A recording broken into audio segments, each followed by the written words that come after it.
Boa noite! Iniciamos mais um Elgue e Você, o nosso programa, sempre com muita informação e conteúdo, com credibilidade. Eu adoro estar aqui com vocês. O nosso programa de hoje, como sempre, sensacional. Deem uma olhadinha. O juiz, ele conhece de tudo, mas não tudo. E existem profissionais que auxiliam o trabalho do juiz. Inclusive, isso está previsto no Código de Processo Civil, no capítulo dos auxiliares da Justiça. O perito é um auxiliar da Justiça. E o mais interessante, Elga, ele não precisa fazer concurso público. E recebemos também o Dr. Marcelo Araújo, da Oncolog. Ele é especialista em cirurgia torácica e nos contou aí sobre as inovações em tratamentos, a tecnologia bombando nesse setor e também sobre os tumores que ele trata. A gente avança um pouco na região cervical, algumas lesões de traqueia. Sobe um pouquinho? Sobe um pouquinho. E às vezes a gente também desce um pouquinho para o abdômen, porque o cirurgião torácico também é cirurgião geral. E a gente também tem formação na parte abdominal. Então, eventualmente, tem uma lesão de diafragma, que é o músculo que separa o abdômen do pulmão ali, do tórax, e a gente acaba abrindo o abdômen também. Fique aqui comigo que o Elgue e Você está apenas começando.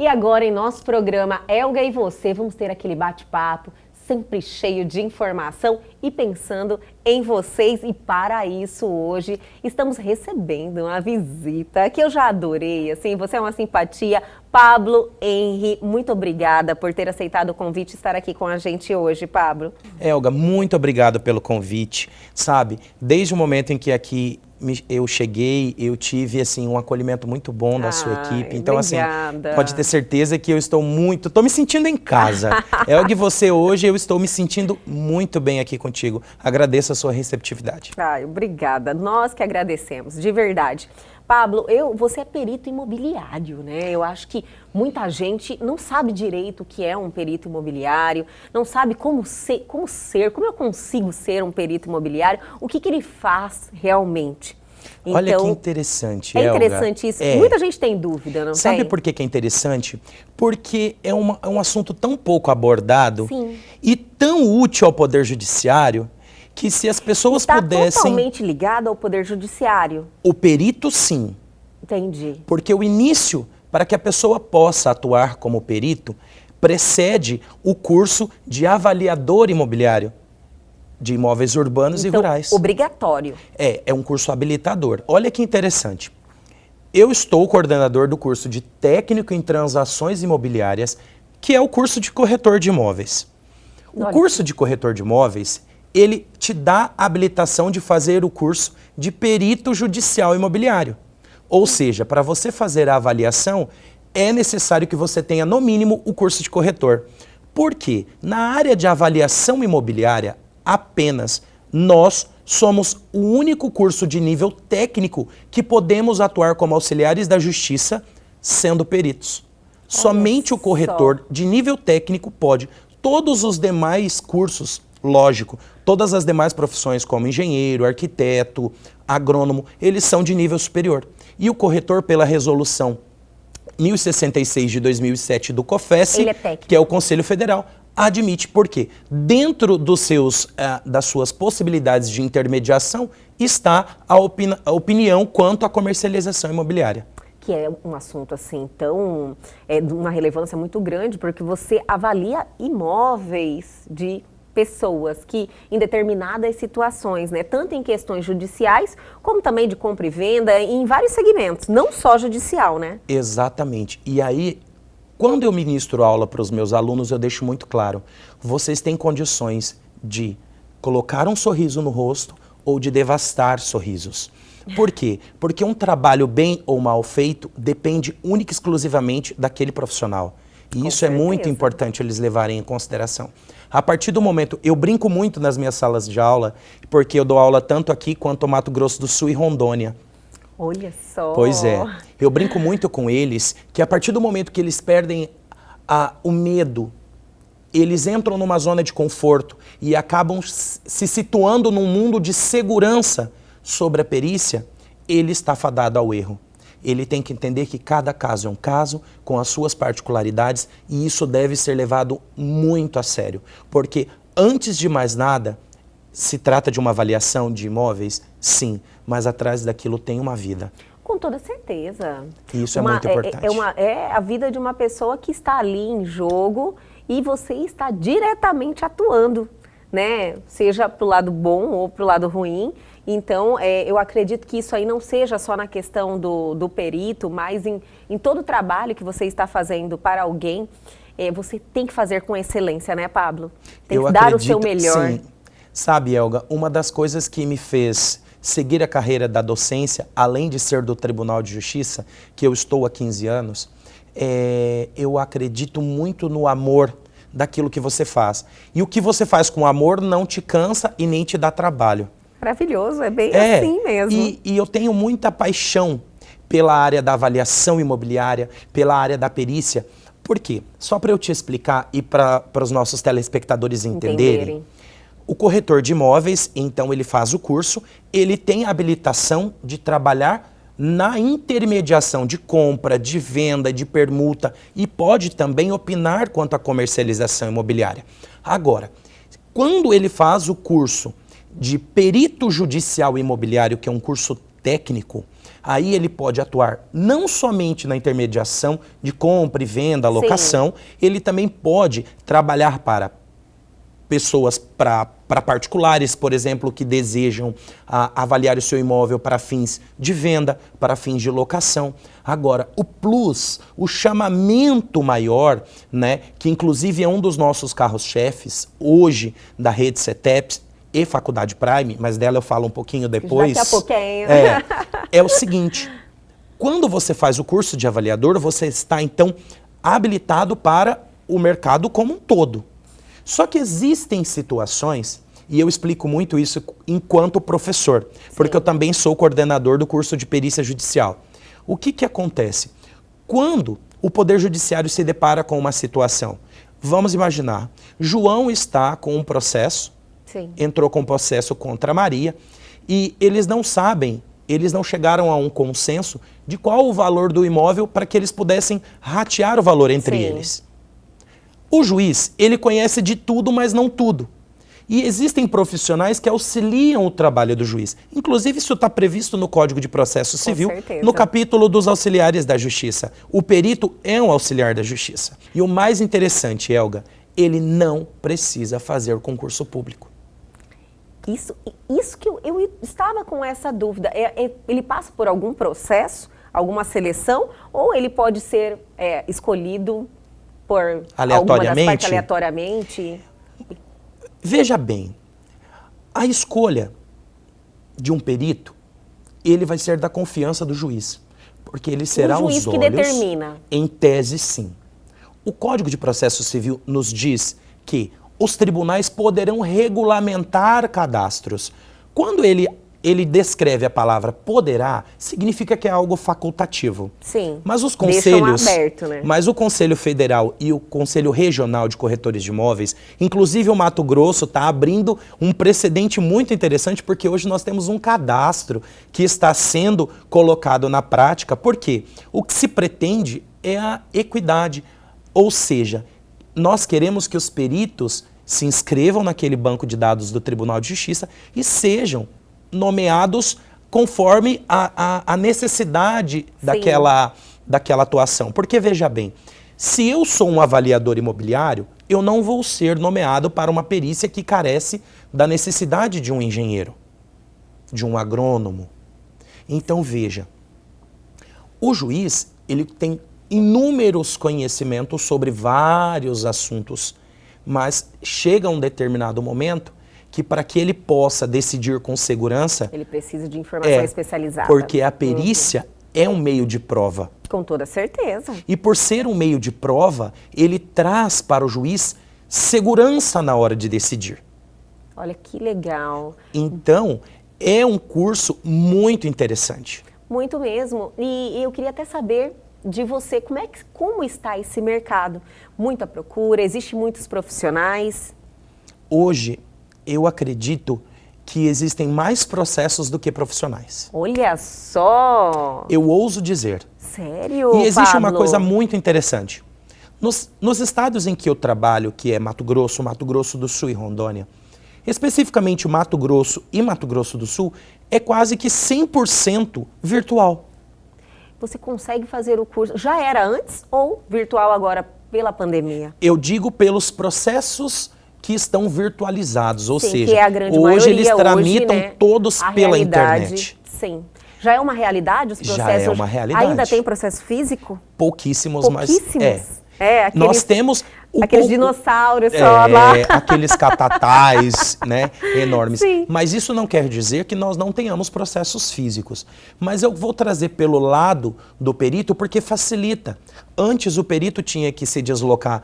Vamos imaginar que ele está na comarca de Alta Floresta. E existe uma cidade que pertence à comarca de Alta Floresta, mas ela não é comarca.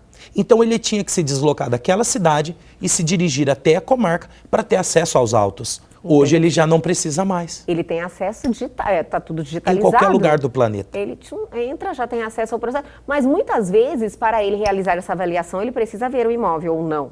Deve. Então, vamos continuar aí. Eu vou aproveitar esse gancho, falar dos pormenores da profissão, mas eu vou chamar um intervalo, lógico, mas é rapidinho, a gente já volta.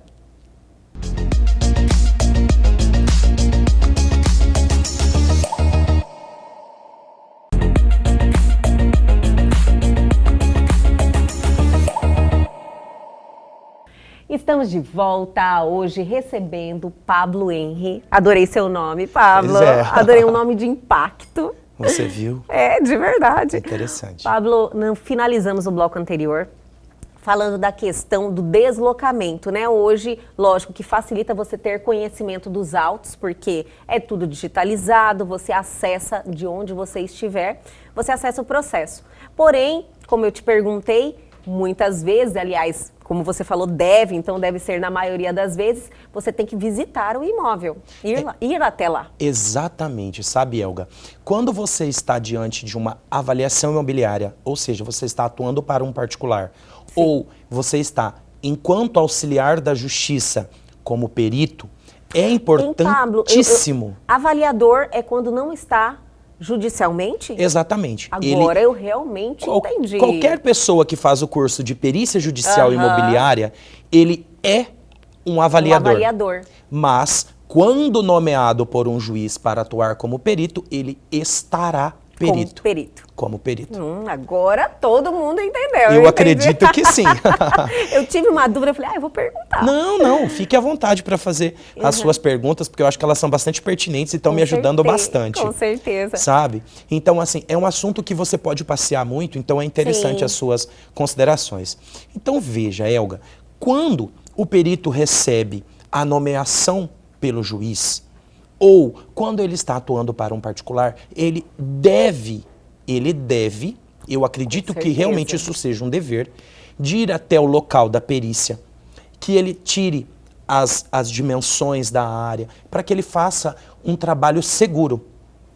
Ele pode... O local como um todo, que influencia também todas a as região, benfeitorias, a região, se a estradas pavimentação é asfáltica, são essas se é estrada de valorizações, terra. previsão de valorização. Exatamente. Tem que olhar, né? Porque a gente tem que olhar pelo seguinte prisma. Quando se fala em avaliação, pretende-se chegar a um valor de um determinado bem. Com certeza. Então, a avaliação, quando nós ouvimos a palavra avaliação, presume-se que eu quero chegar ao valor de um bem. E quando eu estou falando sobre uma avaliação mercadológica, eu quero chegar ao valor de um bem imóvel. Eu posso confiar no trabalho de um parceiro meu que vai em loco, que verifica as dimensões do lugar, as benfeitorias? Posso. Lembrando, eu sempre deixo claro aos meus alunos, isto é uma questão muito séria, numa linha muito tênue. Por quê? Porque você está confiando nas informações prestadas por uma terceira pessoa, por mais próxima que seja, mas é você quem vai assinar. é você que vai colocar seu nome em risco. Pablo, existe muito questionamento em relação a essas avaliações? Com certeza. Deve ser Principalmente... um outro problema. Você vai para resolver um problema e cria outro. O que o perito tem que ter, o que o nosso telespectador e você, Elga, precisam entender neste momento é que o perito, ele é isento, ele é imparcial. Ele vai tratar daquilo que ele constata in loco, ou seja, no lugar da perícia, naquele imóvel propriamente dito. Existe uma outra figura não menos importante, que é o assistente técnico. O assistente técnico, Elga, é aquela pessoa contratada pela parte que não requereu a perícia. Entendi. Ou seja, nós vai, temos a figura do perito. Analisar o laudo. Total. Inclusive, ele vai fazer também um laudo. E olha que interessante, você tratou de uma palavra extremamente importante a gente esclarecer. Laudo é emitido por profissionais de nível superior. O corretor de imóveis, quando ele faz a avaliação imobiliária, ele emite um documento chamado PITAM, que é Parecer Técnico de Avaliação Mercadológica. Nunca tinha ouvido falar. PITAM. PITAM. Letras P-T-A-M. Parecer Técnico de Avaliação Mercadológica. Olha. Ele não emite laudo. Ah, mas eu sou engenheiro e também posso ser corretor? Sim. Como você também pode ser avaliador e ser arquiteto, agrônomo, enfim, desde que faça o curso e esteja habilitado, perfeitamente possível você agregar. Nossa, que maravilha. Entendeu? Então, nessas questões, você tem um outro profissional que vai fazer essa verificação. Sim. E acredito que existe Só que lá este é parcial. Esse é parcial porque ele foi lá justamente ele foi contratado, mas isto não quer dizer que ele não deva concordar com o perito se o trabalho estiver correto. Com certeza. É que muitas vezes, quem contrata um assistente técnico imagina, supõe que ele vai fazer milagre, que ele vai dar condições de descaracterizar um trabalho pericial. Aliás, muitas pessoas contratam para isso, com esse fim, né? Exatamente. Com esse fim total. E a finalidade dele não é essa. Sim. Eu digo que o assistente técnico, ele representa o olhar da outra parte, o interesse da parte que não solicitou a perícia, porque ele vai acompanhar todo o trabalho pericial e o Código de Processo Civil diz muito claro que, inclusive, as partes devem ser comunicadas com no mínimo 5 dias de antecedência para, querendo fazer participar, Olha. Exatamente, no momento em que o perito for fazer o trabalho pericial. Inclusive, se ele não comunica as partes, o trabalho pode ser considerado nulo. Olha, você porque pode podem gerar uma nulidade, nulidade, podem questionar uma nulidade daquele trabalho feito. Então, realmente tem que fazer essa informação. Tem que fazer a informação. E se porventura ele não o faz corretamente, o trabalho dele está fadado à nulidade. Pablo, nesse momento de aquecimento, temos um boom no mercado de imóveis, no mercado imobiliário, né? Muitos negócios acelerado. Sim. Como é que está? Reflete para vocês também? Reflete. E, infelizmente, ele também pode refletir por um lado negativo. Olha, por quê? Porque qual a finalidade de um perito avaliador imobiliário? Ele pode transitar em situações de separação conjugal. Sim. Quando o casal está se separando. Aí vai fazer uma empresa, o lado comercial, precisa muitas vezes de uma avaliação, porque seja de uma fazenda, seja de um galpão, alguma coisa do tipo, algum imóvel desses que precisa se chegar ao valor. E muitas vezes, Elga, os bancos contratam esses profissionais avaliadores em casos de inadimplência, que daí eles pedem a retomada do imóvel. Toma o bem da pessoa. Exatamente. Então nós trabalhamos em tudo que é o hard. Tipo, é complicado. Imagina você fazer uma avaliação para tomar o imóvel de alguém. Nossa, é triste. O que o perito, o avaliador e o perito, eles atuam naquilo que é difícil. Eu digo para os meus alunos que nós os formamos para serem conhecedores acima da média. Como assim? Traduz aí pra gente. Por quê? nós esperamos que um perito... O que a palavra perito nos traz? Um expert. Alguém que Com tem um certeza. conhecimento aprofundado de caráter técnico ou científico sobre um determinado assunto. Sim. Então eu digo que por eles terem essa característica, eu espero que nós estejamos formando-os para serem profissionais acima da média de conhecimento e capacitação. Olha, que maravilha. Entendeu? Nós precisamos, nós da Rede CETEPS, que eu ia queremos te entregar perguntar, eu falei, aquilo olha, que é acima da média. A Rede CETEP, que é a rede que você ministra os cursos. Sim, exatamente. A Rede CETEPS está localizada... CETEPS. CETEPS. Está localizada ali no Boa Esperança. Os proprietários são Dr. Benedito e Dr. Alex Vieira Passos. Eles abriram as portas para mim no ano de 2014. Eu entrei como aluno, hoje sou professor e estou coordenador, né? Tanto dos cursos de técnica em transações imobiliárias na formação de corretores de imóveis, quanto do curso de perito judicial e agora a mais nova integrante do grupo Rede CETEPS, a Faculdade Prime, né, que nós estamos oferecendo, colocando à disposição nesses 3 estados, Mato Grosso do Sul e Rondônia, pós-graduações na área da avaliação imobiliária. Olha que legal. De imóveis urbanos e rurais. Muito legal isso. Sim, realmente, hoje, essa profissão que é de corretor, avaliador, perito, realmente se profissionalizou de uma forma que ninguém mais entra para não ser a profissão fim, a única profissão. Porque antes, eu vou ser corretor também e vou ser mais alguma coisa. Sim. Você entendeu? Então Sim. as pessoas, não, porque eu vendo um imóvel, eu faço uma indicação, E por que não agregar? Com certeza. Porque se eu posso ser corretor de imóveis, nós temos inúmeros alunos que são engenheiros. E muitos deles são empresários e engenheiros, ou seja, eles constroem seus próprios imóveis. Como que ele vai fazer para vendê-los? Desde que devidamente inscritos no cadastro, no nosso Conselho Regional de Corretores. Essa ligação, então. Pode haver essa ligação. São corretores. Podem ser. Eles podem ser. Podem ser. Porque eles acabam atalhando alguns caminhos necessários? Não só atalhando, eles acabam agregando. Não, eles acabam agregando, Elga, por quê? Veja bem, se eu sou um engenheiro, trabalho na área de construção, esses imóveis serão vendidos. Sim. E quem que vai poder cuidar da parte de venda? Quem melhor do que o dono para cuidar do que é seu? Não, isso aí é óbvio. Então, hoje Conhece a maioria, muito bem tudo. A maioria dos profissionais da área de engenharia, arquitetura, agronomia e atividades afins, eles agregam. Hoje em dia, se eu posso, no meu caso, eu sou bacharel em Direito, mas por que eu não posso ser professor da área da avaliação imobiliária? Eu tenho colegas que são engenheiros e também são corretores, porque nada impede de que ele se inscreva em mais de um conselho de classe. Eu posso ser ligado ao CRECE e também posso ser ligado ao CREA, que é o Conselho Regional dos Engenheiros. Informação nunca é demais, sempre Não, ajuda. E agrega, inclusive, financeiramente. Até lógico. porque a avaliação imobiliária e aqueles chamamentos do Poder Judiciário para os peritos são valores, assim, muito chamativos. Com certeza. Nós da Rede expressivos. CETEPS recebemos muitas ligações, porque eu tenho as minhas redes sociais.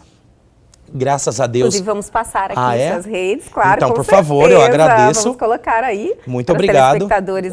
Com certeza. Te seguindo. Você faz um trabalho informativo lá também? Faço um trabalho informativo e agora eu profissionalizei o meu Instagram. Olha que interessante. Que coisa boa. Eu disse o seguinte, eu coloco no meu Instagram que eu serei o seu guia na perícia. Porque eu já passei pelo caminho mais árduo. Com toda certeza. E agora eu vou te dar o caminho das pedras. Ali, ó, já mais facilmente, né? E para isso eu preciso que você me procure nas redes CETEPS. Então, todo mundo vai te procurar nas redes CETEPS. Exatamente. Mato Grosso do Sul e Rondônia. Pode ter certeza, o seu programa é tão bem assistido. Muito? Bastante. Eu imagino. Mas ainda é tranquilo, porque eu sou solteiro. Por favor, gente, eu não tô vendendo meu peixe, mas fica a dica. fica a dica aqui, né? Então, Ai, Pablo, é você mais demais. fácil. Obrigado. É Então, espirituoso, não, mas tem que é ser. muito bom conversar com você. eu brinco muito nas minhas aulas, porque tratar do direito pode ser maçante, como você pode aprender de uma maneira descontraída. Nunca se esquecendo que a forma como você se expressa em sala de aula é um método de aprendizado, é um método cognitivo, como Com diz toda certeza. a doutrina. Entendeu? Pablo, né? E tem ainda, olha, eu não vou deixar de comentar sobre isso, né? Além de tudo, você é estrangeiro. Olha só, é, Pablo Elga. Henry já tem um nome de artista e Pois é é. estrangeiro ainda. Não Então, nasceu no Brasil? Vamos deixar o ano um pouquinho de lado Com do meu toda certeza. nascimento, né? Não me prendo Até porque eu à idade brinco muito. cronológica. Eu tive um professor, desembargador Arnoldo Camanho, do Distrito Federal, que ele brincava muito, que ele é ano modelo. Ele era ano 61, modelo 78. No meu caso, eu sou modelo de 80 para 90. Com certeza. Quem Vamos lá. discutir isso comigo, inclusive em sala de aula, eu costumo revê-lo na próxima turma, se é que me entendem. Adorei, adorei. Mas brincadeiras à parte, os meus pais, eles estiveram empregados na década de 80, eu nasci no ano de 1984. Brincadeiras à parte, agora falando Sim. uma coisa que de novo fato demais. é sério. Novo demais. Por favor, não façam o cálculo também. Né, com então, certeza. Elga, o que aconteceu? No ano de 1983, eu digo que eu fui fabricado no Brasil e eu tive o meu nascimento na República Popular do Congo. Olha só, Pois quando é. você me falou, eu falei, não vou deixar de mencionar falar sobre isso isso, para né? as pessoas terem esse conhecimento, que E interessante. isso deu tanto trabalho, eu Por tive que quê? bater nas portas do Poder Judiciário para que eu pudesse ter a minha nacionalidade garantida. E conseguiu, Consegui. brasileiro. Sou brasileiro, porque eu fui registrado na Embaixada Brasileira. Olha que legal, seus pais tiveram essa atenção. Quando os meus pais lá estiveram, eles tiveram contato com a embaixada e foram muito bem recebidos. E quando, de toda a parte burocrática, eles foram muito assistidos, Sim. né? Então, assim, os meus pais não têm nível superior, nem nada, mas eles são fuçados, como se diz, eles tem vão a atrás. vivência. E ainda bem que eles tiveram a expertise Sim. de correr atrás de uma documentação que é muito difícil. Nossa, olha só. É. Nem tinha visto por esse lado. Sim, Mas que é muito bom difícil. E é bom as pessoas terem atenção também, né? E tomem sobre cuidado, fiquem atentos em relação a isso. Com Porque certeza. isso, no momento, é prestígio nascer fora do país? Sim, mas é tão burocrático quando você pensa em voltar.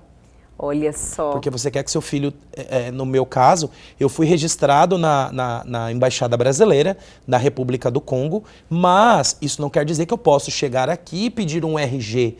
Imagina isso na década de 90, quando nós Tudo era mais precisamos difícil, tirar sim. a minha carteira de identidade. Não foi tão simples. Mas isso daria alguns Isso daria, programas, eu acho que viu, mais Elga? um programa, Pablo. Olha só, Pablo, primeiro, brincadeiras à parte, olha, o conteúdo foi fantástico, adorei conversar com você, adorei saber mais sobre o perito, sobre essas portas, né? Essas possibilidades que existem aí de mercado, que às vezes, como você falou, as pessoas nem visualizam e às vezes tem aptidões que nem conhece e ficam conhecendo mais um segmento aí que está bombando, que é o de perito e avaliador judicial e corretor também, Sim. que é um dos cursos lá do CETEPS. Exatamente. Elga, eu que quero agradecer o convite que você me fez. Nossa, que papo descontraído, mas de tão bom conteúdo, não é Com verdade? certeza. Falar do que a gente gosta não é maçante. E de quem entende, Eu você quero entende agradecer. bastante. Muito obrigado pelo reconhecimento. Eu quero agradecer imensamente o seu convite, o acolhimento de toda a sua equipe desde o primeiro contato. E eu quero deixar aqui um convite para os seus telespectadores que pensavam que para ser perito era necessário fazer um concurso público e tudo mais. Primeiro, nós temos cursos profissionalizantes. Nós, da Rede CETEPS, temos nossos cursos não somente na área de perito, não somente na área de técnico em transações imobiliárias. Pelo contrário, nós temos da área da enfermagem, nós temos a educação de jovens e adultos, a EJA, Legal. né? Então nós temos inúmeros cursos. Nós estamos localizados ali no bairro Boa Esperança. Estamos também em Mato Grosso do Sul e Rondônia. Ou seja, legal. como o seu programa se estende pelo Brasil, pode ter certeza que nós estamos de portas abertas. Olha, E eu, enquanto coordenador, vou ficar muito feliz se eu receber algum dos seus telespectadores então, que assistindo o seu programa se tornaram meu aluno vou também. torcer, Olha que então, maravilha. para dar essa oportunidade para as pessoas, que eu tenho certeza que é uma mudança de vida.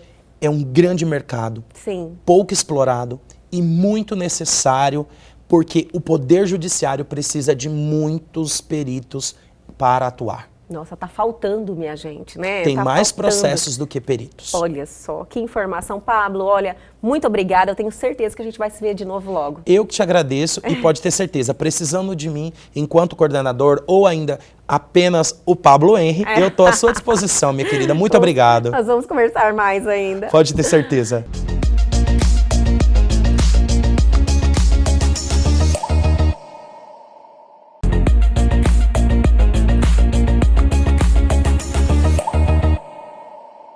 E agora, em nosso programa Elga e Você, vamos ter aquele bate-papo sempre cheio de informação e sempre pensando em vocês. E para isso, hoje estou recebendo o doutor Marcelo Araújo, que é cirurgião torácico. Eu não resisti, doutora, eu falei torácico. Eu quero agradecer muito ao senhor estar aqui com a gente, é uma honra recebê-lo, doutor. E é muito importante participação de pessoas como o senhor aqui, passando esse conhecimento, essa informação para todos que estão nos assistindo. Muito obrigada. Eu que agradeço o convite e uma oportunidade de estar contando às pessoas as novidades na nossa especialidade. E a informação é sempre um bem muito valioso, né?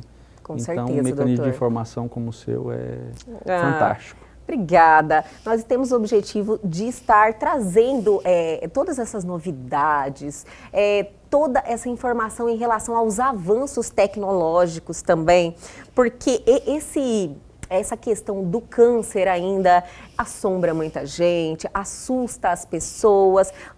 Agora eu acredito que já esteja mudando isso. As pessoas não consideram uma sentença de morte, como há pouco tempo ter um diagnóstico de câncer era para muitos. E tem pessoas que devido ao medo do tratamento, ao medo de tudo que vem pela frente em decorrência do enfrentamento contra a doença, ele prefere se omitir, né? Ele se esconde, ele não quer ir até o oncologista, ele prefere se esconder de um problema. Mas eu acredito que a informação vai quebrando essas barreiras e mostrando que os avanços são tantos, né, doutor? Sim. Tanta coisa acontecendo aí, caminhando em passos largos, graças a Deus. E o senhor pode nos dizer muito melhor. A boa notícia em relação ao câncer é que todos os dias surgem inúmeras novidades de tratamento, com possibilidade de tratamento mais eficientes, inclusive possibilidade de diagnóstico de uma maneira menos agressiva, menos invasiva. E essa tecnologia, em relação ao câncer, ela é muito mais rápida do que a tecnologia em várias outras áreas da medicina. Olha que notícia, né? Boa, doutor. Que bom. Então hoje, você falou, né, a sentença, né, de morte, né? Antigamente existia um mito. Fulano está com câncer, ele vai morrer, né? Já começa a chorar, Hoje doutor. em dia, a estatística não é essa, né? Diversos tumores descobertos numa fase precoce, o que é essencial. Que sempre tem que bater duro nisso. Eles têm uma chance altíssima de cura. Inclusive, alguns tumores hoje se curam exclusivamente com radioterapia, quimioterapia. Olha só, tem sucesso mesmo somente nesses tratamentos que não chega à cirurgia, doutor, é isso? Em alguns casos, sim. Em alguns casos, sim. É o caso de linfomas, tumores do sistema sanguíneo e alguns tumores de retos e inclusive tumores de mama e outros órgãos também. Então, mas essa porcentagem elevada hoje em dia da chance de cura é uma notícia maravilhosa. Agora, nossa pauta é sobre o diagnóstico e a cirurgia minimamente invasiva, minimamente, né? Isso. Invasiva. O que seria isso? Para falar assim de uma forma mais clara para as pessoas assim compreenderem, entenderem o quanto está avançado tudo. Sim, nos últimos anos a medicina, principalmente no Brasil, ela teve um boom de novas tecnologias para você acessar alguns órgãos de uma maneira muito mais simples. E a cirurgia torácica foi uma das especialidades mais privilegiadas nesse boom de novas intervenções cirúrgicas por videocirurgia, que é a popular cirurgia laser, né? Sim. Como é conhecida, né? E inclusive também com métodos de diagnóstico por broncoscopias, recentemente a broncoscopia com EBUS, que é um ultrassom microscópico na ponta do aparelho. Com isso você consegue visualizar e acessar algumas lesões de uma maneira muito mais simples, poupando o paciente de uma grande intervenção cirúrgica só para a realização de um diagnóstico. Que já começa por aí, e para diagnosticar já é um sofrimento. Sim. Eu acho que isso que criou, né, todo esse temor, não só a taxa de mortalidade, como também os tratamentos, o diagnóstico, é algo que causava, assim, um mal-estar como um todo. Que nem o senhor falou antes de iniciar a entrevista, para você se recuperar de um diagnóstico, demorava muito. A cirurgia minimamente invasiva, ela tem, por princípio, poupar o paciente de uma agressão desnecessária antes de um tratamento que também é um tratamento relativamente agressivo. Sim. Então, quanto menor for a invasão no ato do diagnóstico, mais rápido será o tratamento definitivo desse paciente. Sim. Então, quando a gente poupa o paciente de uma cirurgia e substitui isso por uma intervenção minimamente invasiva, como a broncoscopia ou a própria broncoscopia com ultrassonografia, você faz um procedimento e o paciente vai dormir em casa. E na semana que vem ele já pode iniciar o seu tratamento sem dor, sem desconforto, sem nenhuma complicação cirúrgica grave, poupando ele de internar numa UTI, poupando ele de riscos cirúrgicos e anestesiológicos importantes, né? E dando para ele maior velocidade no tratamento e, consequentemente, maior chance de cura. Com certeza, porque o tempo conta muito, né? Sim, é uma corrida contra o tempo, É uma corrida. Todo tumor é uma corrida contra o tempo. Quanto mais rápido você conseguir um diagnóstico e quanto mais rápido você conseguir iniciar o seu tratamento, melhor vai ser o seu resultado. Hoje, o que temos que fazer, assim, alertas é prevenção e quanto antes melhor, né? Você realmente ter aquele hábito de fazer o check-up, sempre estar aí com aquele comportamento vigilante, dependendo da sua situação até mais, se tem um histórico familiar, se tem algo que pode trazer aí, questão da hereditariedade, né? Mas, doutor, nessas questões aí que o senhor falou do diagnóstico minimamente invasivo, cirurgias, todos os tipos de tumor pode ser feito? Não necessariamente. Depende da localização do tumor. Sim. E a tecnologia, ela surge justamente para os tumores de localização mais difícil. São aqueles tumores que antigamente você teria que fazer uma toracotomia ou ainda recentemente uma videocirurgia com anestesia geral pós-operatório em UTI, né? Você consegue hoje substituir isso por uma intervenção menor ainda do que a própria videocirurgia, que seria a broncoscopia com ultrassonografia, né? E isso dá o mesmo resultado de uma intervenção cirúrgica de grande porte. Você consegue o diagnóstico com a mesma qualidade do que de uma intervenção cirúrgica de grande porte. Olha que maravilha, que notícia boa. Em relação a inovações tecnológicas, tem algo animador também vindo por aí? Bom, recentemente, a gente estava até comentando antes do início da entrevista, né?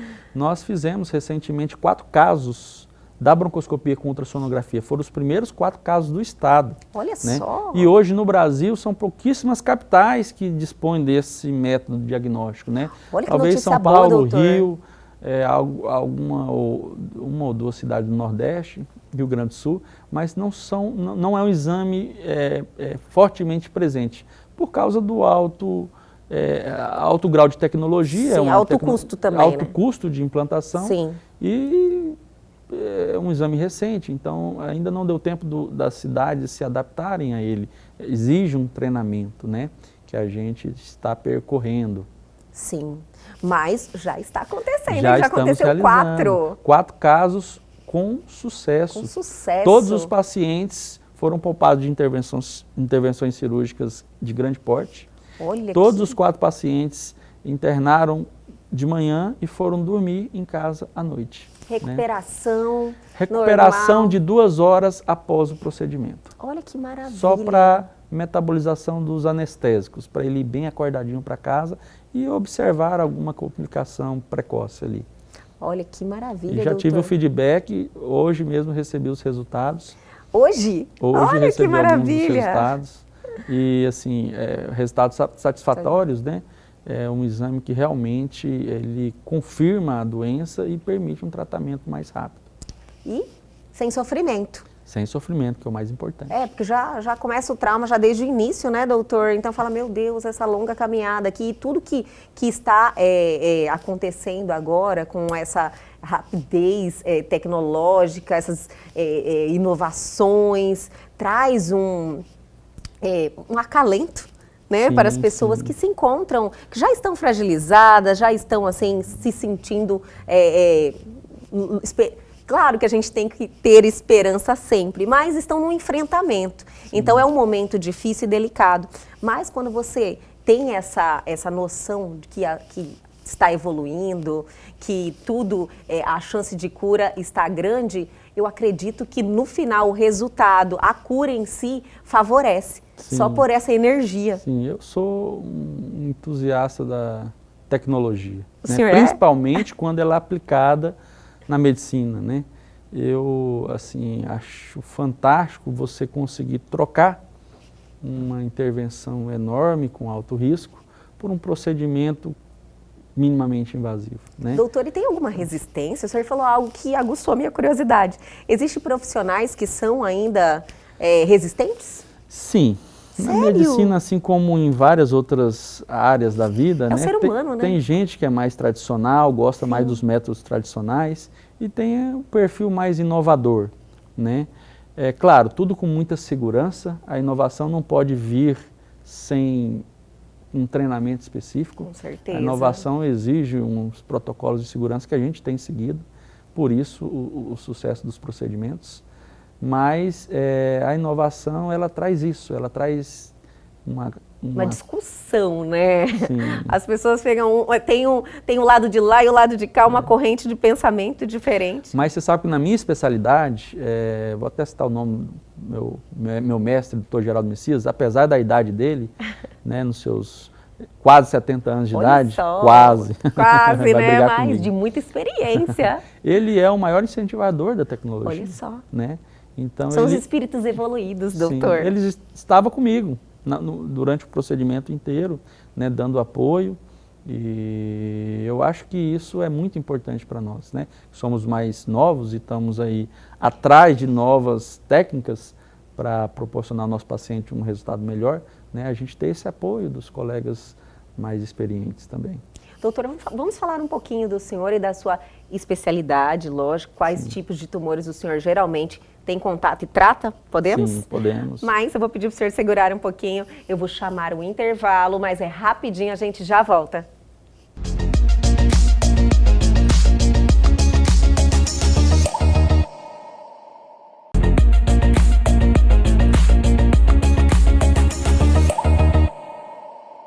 Estamos de volta com esse bate-papo muito interessante, cheio de informação com o doutor Marcelo Araújo, cirurgião torácico. Isso. Olha, não vai sair assim. Tá perfeito. Doutor, finalizamos o bloco anterior falando em relação à sua especialidade. O senhor é cirurgião torácico Isso. e trata dos tumores da região torácica. Da região torácica. Isso. Apenas? A gente avança um pouco na região cervical, algumas lesões de traqueia. Sobe um pouquinho? Sobe um pouquinho. E às vezes a gente também desce um pouquinho para o abdômen, porque o cirurgião torácico também é cirurgião geral. E a gente também tem formação na parte abdominal. Então, eventualmente, tem uma lesão de diafragma, que é o músculo que separa o abdômen do pulmão ali, do tórax, e a gente acaba abrindo o abdômen também. Mas principalmente os órgãos da caixa torácica, coração, mediastino, Os fatais, pulmão. né? Sim, Os, sim. os mais importantes. Sim. E é tudo mais delicado, doutor? Sim, sim. Um tumor nessa região é delicado. Quanto mais vital o órgão, quanto Sim. mais perigoso o órgão, maior tem que ser o seu cuidado na intervenção, né? Um deslize pode se transformar numa catástrofe. Nossa! Fala assim, né? Realmente é tão importante e é um enfrentamento diário. Sim. Ser um cirurgião. Eu costumo falar que operar coração, tirar tumor do Sim. pulmão. O pulmão está tão em alta agora, né, doutor? Sim, Nesse momento. eu costumo falar que assim, a cabeça do cirurgião tem que estar muito em paz. Você tem que acordar em paz e operar em paz sem preocupação, porque você vai lidar com a vida ali, né? E levar alguma coisa para a cirurgia que não boas energias, né? A fé, como a gente comentou aquela hora, né? Pode atrapalhar. Então você tem que estar com a vida em dia para poder fazer um bom serviço. Mas eu acredito que chega um momento, né, que essa responsabilidade nem pesa tanto. Você faz assim já de uma forma mais tranquila. A gente, assim, apesar de ser uma especialidade muito complexa, mas a gente se habitua a tudo, né? Então, Sim. o complexo com o hábito diário que você lida ali acaba se tornando algo relativamente simples para você, né? Simples, né? Em termos, Entre aspas, lógico. né? Simples não significa irresponsável, né? O comprometimento é sempre muito Sim. grande, total, só que você não traz aquilo ali, que eu acredito que o emocional interfere, você tem que estar bem tranquilo. Tem que estar. Mas, por outro lado, a emoção também te traz um pouco de paixão. Olha, doutor, e a paixão não pode acabar. O senhor é um médico diferente. O senhor fala de emoção, fé, isso é muito legal. Que bom. Que bom mesmo. Doutor, no nosso intervalo, o senhor comentou, em nosso intervalo, aliás, o senhor comentou em relação a esse momento do Covid, da Covid, né? É da Covid-19, que ela atinge o pulmão e, em determinados casos, são os cirurgiões torácicos que têm que entrar em ação, é isso? É isso. É uma doença que, em alguns pacientes, ela tem uma evolução pulmonar extremamente grave. E não é raro os casos que precisam da intervenção cirúrgica para o tratamento do Covid. Nossa. Aí entra várias cirurgias que podem ser necessárias em alguns pacientes, como drenagem torácica, traqueostomia, decorticação, que é uma higiene do pulmão, uma limpeza do pulmão. É tipo um pulmão que funciona fora do corpo, faz o... Eu esqueci o nome exato, mas tem um procedimento. Existe uma máquina que chama ECMO, que é uma oxigenação por membrana extracorpórea, que você consegue ajudar alguns pacientes a respirar com o sangue passando por uma máquina. Quando o pulmão não está conseguindo fazer como as se trocas... fosse a máquina de hemodiálise na questão renal. Isso, exatamente, o mesmo princípio. Sim. Só que a hemodiálise faz a filtragem de algumas substâncias que o rim deveria fazer. Sim. Né? E nesse caso, essa máquina ela faz a oxigenação do sangue. Entendi. Aliás, vem sendo muito usado nesses casos. Sim, tem uma indicação... Mas também não tem muitas, né? Isso, disponíveis. Tem uma indicação restrita.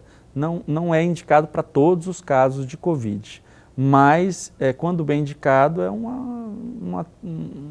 uma tecnologia fantástica, Sim. porque pode salvar vidas. E salva? Salva vidas. Eu tenho relatos, inclusive eu sei da máquina por causa de pessoas que foram salvas em decorrência dessa máquina. Sim. Doutor, está assim, o senhor está tendo muitos problemas de intervenção cirúrgica devido à Covid? Sim, assim, quando você pega a população em geral, é raro os casos que vão precisar de uma intervenção cirúrgica para o tratamento de Covid. Porém, como a gente trabalha praticamente nos maiores hospitais do estado, então acaba que todos os casos cirúrgicos são vistos por nós. Então a gente tem trabalhado bastante durante essa pandemia. Nossa, é uma jornada árdua, sim, com toda certeza, porque, aliás, todos os profissionais de saúde, né, todo mundo faz esse agradecimento, porque já tem 1 ano e meio, sim, que vocês estão aí nessa militância. Sim. E o que o senhor vê evoluiu bastante agora? Se olha a doença com... Antes era um desconhecimento total, E agora é animador? Um ano e meio de experiência, né? Eu É muito acredito pouco. muito na ciência, mas um Sim. ano e meio de experiência já deu para criar alguma noção de conduta nesses pacientes, né? Sim. A medicina estuda diariamente, vários artigos têm surgido, né? Sobre vários tratamentos possíveis, né? Quais funcionam, quais não funcionam, né? E a gente tem que estar sempre atualizado, principalmente em meio a uma pandemia, né? Doutor, o senhor é cirurgião torácico, já falou que cuida dos tumores da caixa torácica, indo um pouquinho para a traqueia. Sim. E no esôfago, né? Abdômen, diafragma, esôfago. Isso. Em relação a esses tumores, prevenção também é o caminho. Tipo, em relação à evolução, ao diagnóstico precoce. Sim. A máxima prevenir é melhor que remediar não surgiu à toa, né? Hoje, o principal fator de exposição evitável é o tabagismo. O tabagismo é o principal fator lá da lista, evitável. Isso em todos os tumores? Na grande maioria dos tumores, se não todos. Talvez um ou outro tumor o cigarro não interfira, mas assim, seria uma rara exceção. O cigarro, não só na parte oncológica, mas também como na parte vascular, de infarto, AVC, né, complicações como embolias, ele é um veneno completo, ele não poupa nenhum órgão de agressão. Gente, o senhor falando assim, eu falo, gente, mas como que ainda continua sendo autorizada a venda assim, para qualquer pessoa? Se ele é tão nocivo dessa forma. Infelizmente. Eu acho que isso que cria a descrença das pessoas, né? Falar, não é tão ruim assim. É uma droga lícita, né? É uma droga lícita. Então, é a mesma questão de alimentos processados também. Que a maioria dos profissionais da saúde vem aqui e falam, não nossa, recomendo, né? não recomenda. É algo que está aí na sua escolha, né, doutor? São os hábitos saudáveis, alimentação, atividade física. Sim. Mas eu acho que a gente tem evoluído bastante. Antigamente era permitido fumar em ambientes fechados, né? Aeroporto, restaurantes, né? Hoje a gente, graças às sociedades, né? A Sociedade Mato Grossense de Pneumologia, que é uma sociedade muito atuante, a gente já conseguiu bastante evolução em leis para a proteção daquelas pessoas que não querem se expor em um ambiente público, né? Então hoje existem os locais, os fumódromos específicos e as proibições de fumar em ambientes Vai fechando o cerco, né? As pessoas ficando com vergonha de fumar. Para proteger os que não querem se expor, Sim. Infelizmente você tem que criar regras, né? E as regras são importantes, são válidas, né? Então eu sou a favor de algumas proibições, né? O primeiro o senhor falou cigarro, qual que é o segundo que vem ali? Existem fatores não evitáveis, são fatores genéticos, né? Mas com certeza uma boa alimentação também é um fator evitável, você pode se expor menos a alimentos. Para sair da estatística? Para sair da estatística, sim. Para sair Quanto da estatística. menor a sua exposição a alguns produtos industrializados, produtos defumados, né? Ah, defumados Defumados também? Também olha só. Produtos de risco. E olha, é gostoso, né? Mas não é muito bom. Não a título de uma proibição absoluta, né? De você nunca poder experimentar. Evitar. Isso. Não é que comer uma vez vai trazer um prejuízo. Você não vai pegar câncer porque você comeu um presunto defumado, né? Entendi. Mas se for um hábito diário, isso a longo prazo pode se tornar um risco também. Sim. Doutor, o senhor falou dos hábitos saudáveis, da questão dos que te colocam, aliás, dentro dessa estatística. Então, a gente tem que tomar cuidado com o cigarro, com alimentação, trazer hábitos saudáveis, atividade física, para você não desenvolver algum tipo de tumor, porque é o mínimo, eu acho, que todo mundo pode fazer, né? Mas agora eu quero saber, dentro da sua especialidade, existe algum tipo de tumor que está com maior incidência? Bom, o Brasil ainda é um país de terceiro mundo, né? Então, o câncer de pulmão, ele é um câncer que está relacionado à poluição, ao hábito de fumar e a fatores externos, como poeira. E ninguém está livre disso. Então, Ninguém falou tá de livre poluição, disso. Nós estamos expostos a ela diariamente. Então, o câncer de pulmão é o que tem maior incidência. Ainda é um dos cânceres mais frequentes e mais mortíferos. É agressivo. Ainda é. Nossa, doutor. Ele perde para alguns tipos de tumores na mulher, o tumor de mama, né? Sim. O tumor de pele é mais frequente, o tumor de próstata no homem é mais frequente, né? Mas ele está sempre ali em segundo, terceiro lugar entre os tumores mais frequentes. Olha, são dados, né, que a gente não quer veicular, porém a gente tem que fazer esse alerta, porque já que é um fator que nós estamos todos expostos à poluição e tem alta incidência, vai fumar por quê, né, doutor? Sim. Eu costumo falar para os meus pacientes, quando eles se apresentam já com tumor e têm o hábito de fumar, né, que sirva de exemplo para os jovens, para que a gente não se preocupe em cuidar da saúde só quando a saúde já estiver prejudicada, né? Não só quem está doente já tem que parar de fumar, né?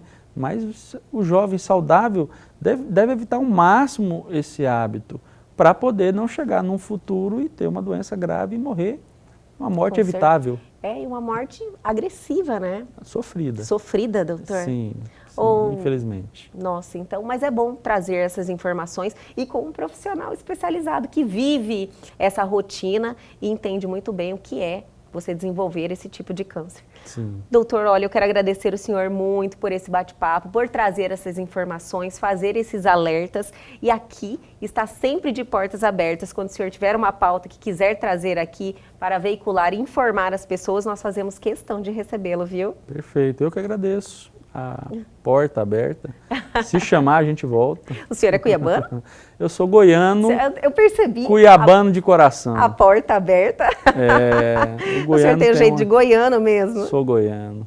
Mas já estou em Cuiabá há quase 20 anos, então... Já é daqui, então, já é nosso, já é cuiabano. Cuiabá já está em mim. Com certeza.